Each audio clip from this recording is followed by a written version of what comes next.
Hello and welcome you all. I hope you are all doing good.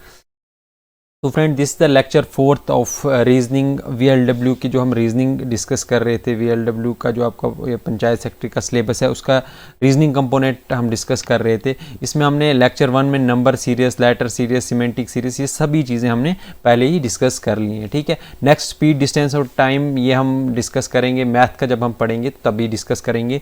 और statement and conclusion ये अब हम आगे डिस्कस करने वाले हैं। और आज हम पढ़ने वाले हैं लेक्चर 4 में लॉजिकल रीजनिंग।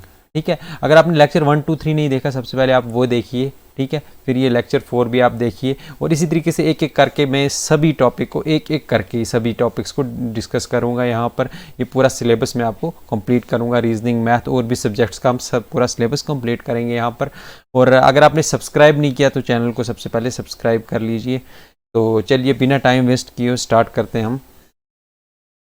हम पढ़ने वाले हैं आपके जो कंपोनेंट, एक चैप्टर है रीजनिंग कंपोनेंट में लॉजिकल रीजनिंग, वो हम पढ़ने वाले हैं। ठीक है, अब इस लॉजिकल रीजनिंग जो है इसमें याद रखना आपको कोई फार्मूला, कोई ऐसी चीज़ नहीं होता है। ये जस्ट इसका नाम भी लॉजिकल है। ये आपको लॉजिक के बेसिस पे ही खुद से ही सॉल्व करना होता है। ना इसका कोई इतना हार्ड एंड फास्ट कोई रूल है, ना इसका कोई फार्मूला होता है।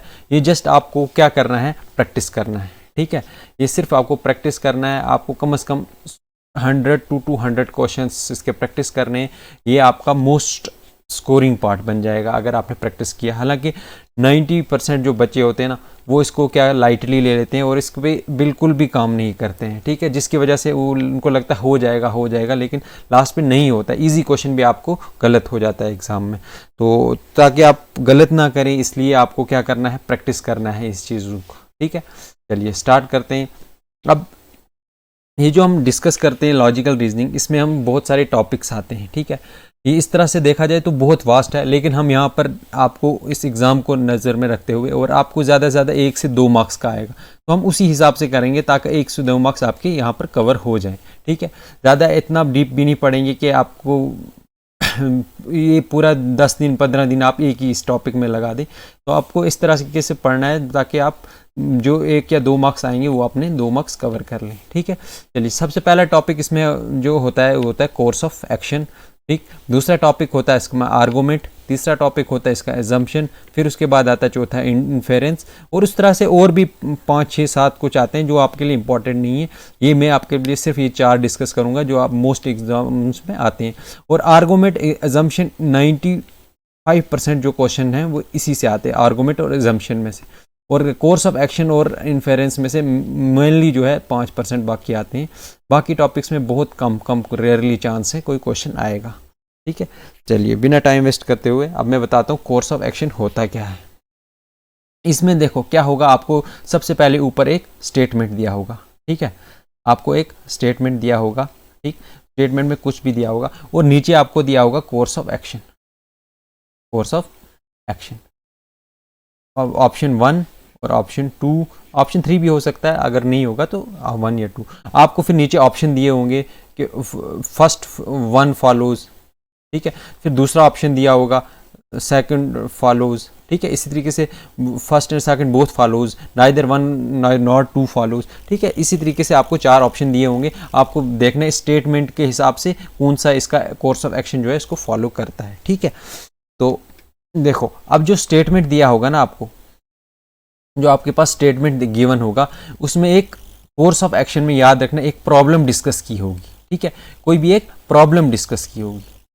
ठीक, अब जो आपके पास नीचे कोर्स ऑफ एक्शन है, उस प्रॉब्लम के साथ टैकल करने के लिए हम क्या एक्शन लेंगे, वो एक्शन जो है वो यहाँ पर स्टेटमेंट में डिस्कस किया होगा। अब आपको देखना है कि कौन सा रेलिवेंट इनमें से इस प्रॉब्लम का सॉल्यूशन है या कौन सा रेलिवेंट एक्शन है, वो ये आपको सीधा टिक करना है, बस उसमें और कुछ भी नहीं आपको करना है। ठीक है, तो दूसरा आपके पास आता है आर्गूमेंट। ठीक है, अब आर्गूमेंट में भी एक तरह की क्या आपको दी होगी, स्टेटमेंट दी होगी। ठीक है, अब यहाँ पर फिर से आर्गूमेंट में क्या होगा, स्टेटमेंट होगी। ठीक, आपको एक गिवन स्टेटमेंट होगी, फिर नीचे इसका क्या दिया होगा, आर्गूमेंट। ठीक है, आर्गूमेंट में भी 2 स्टेटमेंट होगी, एक या इसका 2। ठीक है, अब देखो कोर्स ऑफ एक्शन और आर्गूमेंट में बहुत थिन लाइन डिफरेंस है। कोर्स ऑफ एक्शन में क्या होगा, एक प्रॉब्लम डिस्कस की होगी। ठीक है, एक प्रॉब्लम डिस्कस की होगी, उसका कोर्स ऑफ एक्शन बताना है आपको। आर्गूमेंट में भी एक इश्यू डिस्कस किया होगा, ठीक है। अब देखने में तो लगता है सेम है, नहीं, लेकिन सेम नहीं है। प्रॉब्लम वो स्टेटमेंट होता है जिसमें कि आपके पास होगा उसका सोल्यूशन आपके पास अवेलेबल। इशू वो होगा जिसमें आपके पास सोल्यूशन नहीं है, आप जस्ट आर्ग्यू करेंगे, उसका सोल्यूशन ढूंढने की कोशिश कर रहे होंगे, ठीक है।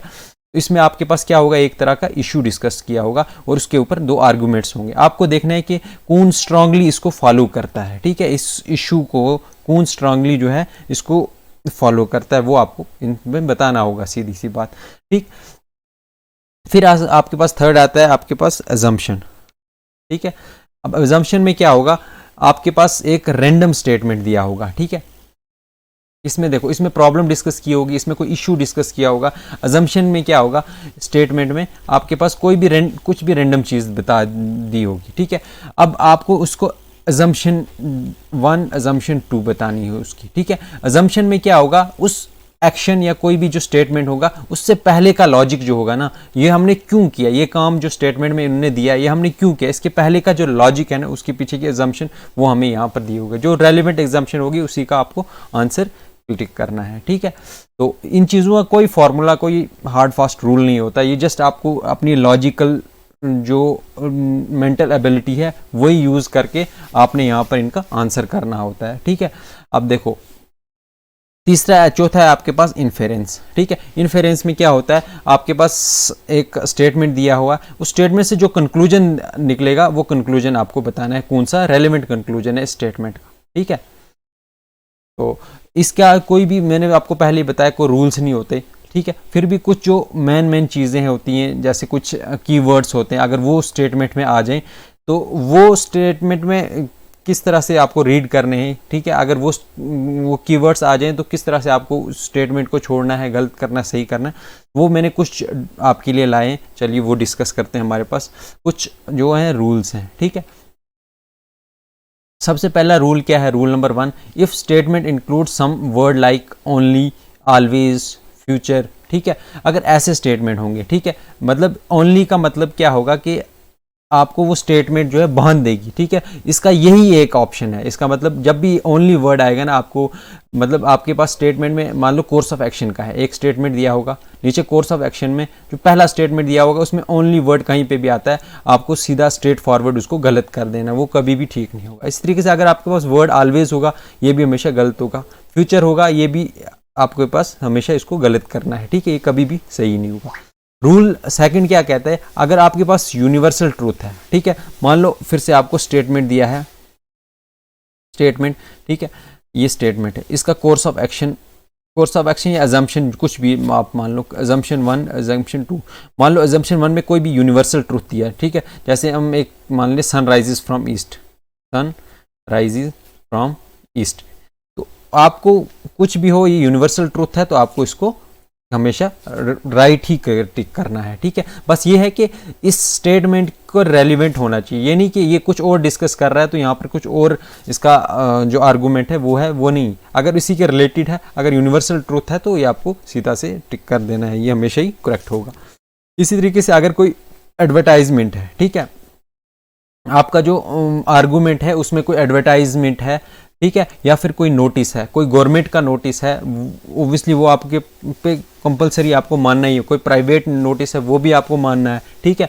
कोई नोटिस है, कोई एडवर्टाइजमेंट है, वो हमेशा आपको मानना है, और मैक्सिमम टाइम्स जो है वो क्या होगा, वो सही होगा, ठीक है। नॉट ऑलवेज 100% टाइम सही नहीं होगा, लेकिन मैक्सिमम टाइम्स वो क्या होंगे, सही ही होगा कंक्लूजन आपके पास, ठीक है। अब देखो, मैंने आपको अजम्पशन और इन्फेरेंस बताई थी 2, है ना, उनके लिए स्पेशल 2-3 रूल्स हैं। अगर कोई भी स्टेटमेंट जिसमें नेगेटिव इंपैक्ट होगा, ठीक है, वो हमेशा गलत होगी स्टेटमेंट, ठीक है। इसी तरीके से कोई भी जिसमें नेगेटिव पॉसिबिलिटी होगी वो भी हमेशा गलत होगी, और पॉजिटिव पॉसिबिलिटी हमेशा फॉलो करेगी, ठीक है। कोई भी पॉजिटिव पॉसिबिलिटी होगी हमेशा सही होगा, लेकिन किस केस में, अजम्पशन और इन्फेरेंस में, ये आप याद रखिए, ठीक है। चलिए नेक्स्ट हम अब क्वेश्चन डिस्कस करेंगे 1 बाय 1, ठीक है। ऑब्वियसली मेरे लिए पॉसिबल नहीं है कि मैं आपके पास के साथ इधर 100 से 200 क्वेश्चन डिस्कस करूं, क्योंकि और भी सिलेबस कवर करना है, वो सभी टॉपिक्स कवर करके फिर प्रैक्टिस सेशन में मैं आपके पास क्वेश्चन लाऊंगा। लेकिन उससे पहले आपको प्रैक्टिस करने हैं, कहीं से भी बुक से, आप किसी भी बुक से आप कर सकते हैं, क्योंकि बेसिक जो कंसेप्ट है वो मैंने आपको बता दिया। तो चलिए फर्स्ट क्वेश्चन क्या है हमारे पास, स्टेटमेंट आपको दी है यहाँ पर एक, ठीक है। स्टेटमेंट में क्या कहता है, large number of peoples in ward X of city are diagnose to be suffering from fatal malaria type, ठीक है। अब इसका कोर्स ऑफ एक्शन क्या होगा, ठीक है। अब कहता है कि वार्ड एक्स में जो है ना बहुत सारे लोग जो हैं वो सफ़र कर रहे हैं जिससे मलेरिया से, ठीक है।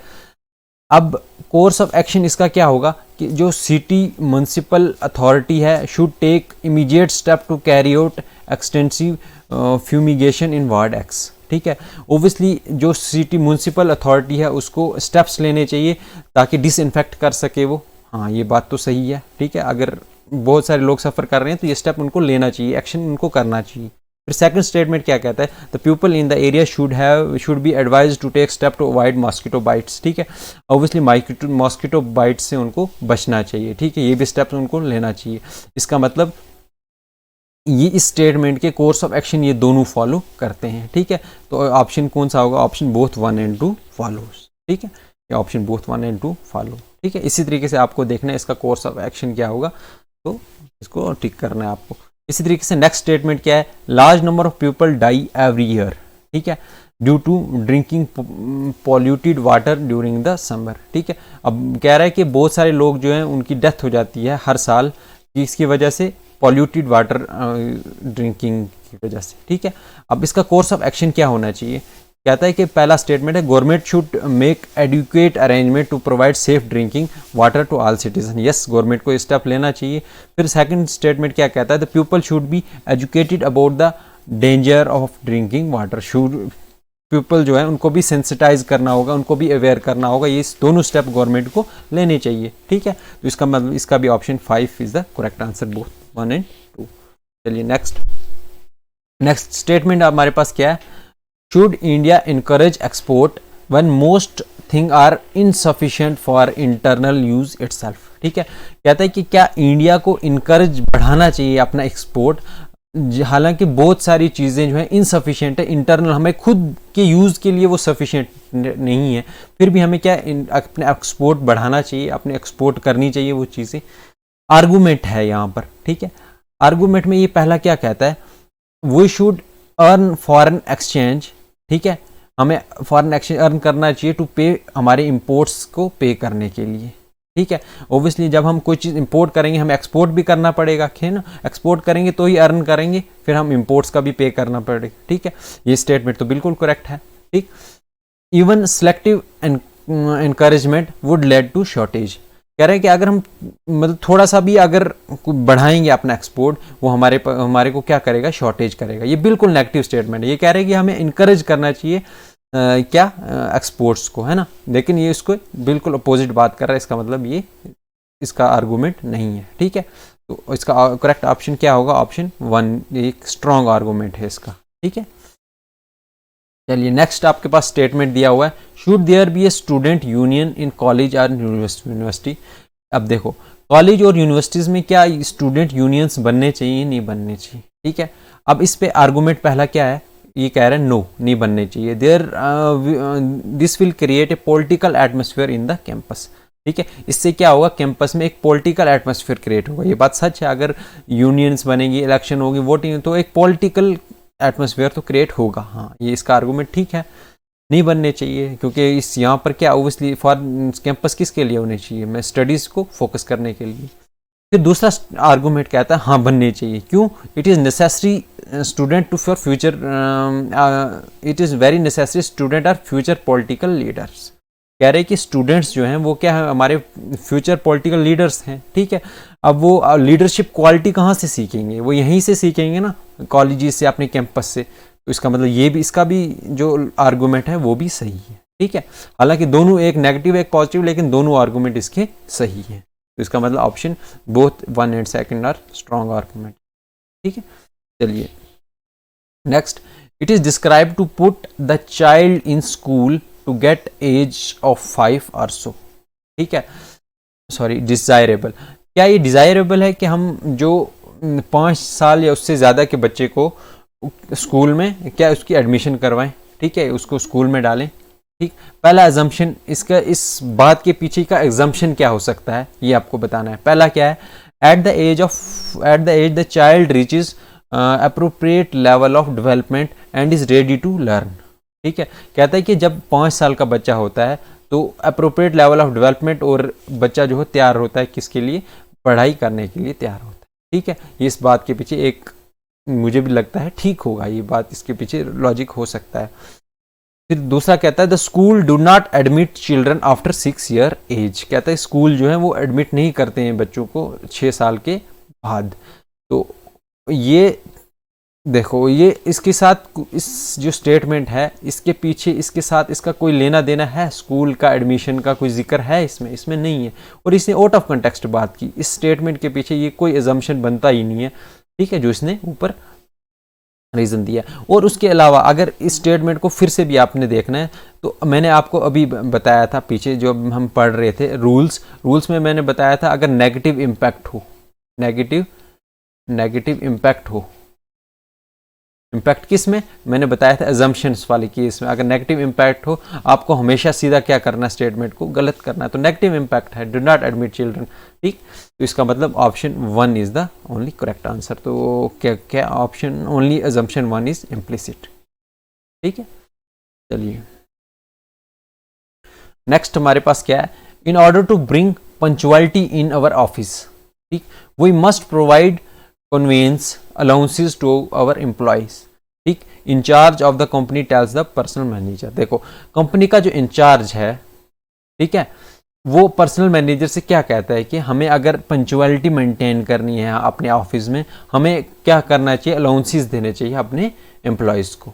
ठीक है, फिर अजम्पशन में इसके अलाउंसेस देने के पीछे क्या क्या रीज़न हो सकता है, कहता है कि कन्वेंस अलाउंसेस जो हैं will not help to bring punctuality, ये हेल्प नहीं करेंगे क्या करने के लिए, पंक्चुअलिटी लाने के लिए हेल्प नहीं करेंगे। ठीक है, अभी हमें इसके बारे में कुछ पता नहीं है। दूसरा स्टेटमेंट हम पढ़ते हैं, discipline and reward should always go in hands. हाँ, अगर पंक्चुअलिटी मेंटेन करते हैं तो उनको डिसिप्लिन और रिवार्ड्स के लिए रिवार्ड्स मिलना चाहिए। ठीक है, शुड गो इन हैंड, ठीक, जो डिजर्व करता है उसी को मिलना चाहिए। ठीक है, ये बात तो बिल्कुल सही है, लेकिन ये फिर से वही लॉजिक कि नेगेटिव इम्पैक्ट वाली जो सिचुएशन है हमेशा क्या होगी, रॉन्ग होगी। ठीक है, तो इसका मतलब option 2 is the correct answer. तो ऑप्शन 2 कहाँ है, चलो नेक्स्ट क्या है, should there be a law to punish parents who get their minor children married. ठीक है, वो कह रहा है कि पेरेंट्स को पनिश करना चाहिए जो अपने माइनर चिल्ड्रन जो हैं उनको इनकी शादी करवा देते हैं। ठीक है, अब इसके पीछे आर्गूमेंट क्या बता रहा है, कह रहा है हाँ, minor girl is psychologically not prepare to conceive baby. ठीक है, वो ओबियसली साइकोलॉजिकली प्रिपेयर नहीं होती बेबी कंसीव करने के लिए। दूसरा आर्गूमेंट क्या कहता है, कहता है नहीं, this has been custom prevailing since many countries. कह रहा है पनिशमेंट नहीं देनी चाहिए क्योंकि बहुत सारी कंट्रीज में ये क्या पहले से एक कस्टम रिवाज चला आ रहा है। ठीक है, ओबियसली पहला आर्गूमेंट तो ठीक है क्योंकि ये कह रहा है कि हमें पनिश करना चाहिए, वो कह रहा है हाँ करना चाहिए क्योंकि वो साइकोलॉजिकली प्रिपेयर नहीं होती है। ठीक है, लेकिन ये इसके साथ कोई सेकंड जो स्टेटमेंट है उसका इसके साथ कोई लिंक ही नहीं है। ठीक है, ठीक है, इसने कहीं इसकी बात ही नहीं की कस्टम और प्रिवेलिंग की, इसका मतलब ये स्टेट में आर्गूमेंट जो है सेकंड वाला वो क्या होगा, गलत होगा। ठीक है, ओबियसली ये डायरेक्टली इसके लिए स्ट्रॉन्ग आर्गूमेंट नहीं है स्टेटमेंट का। ठीक है, तो इसका मतलब argument 1 is the correct, only 1 argument is strong. ठीक है, option 1 is the correct answer.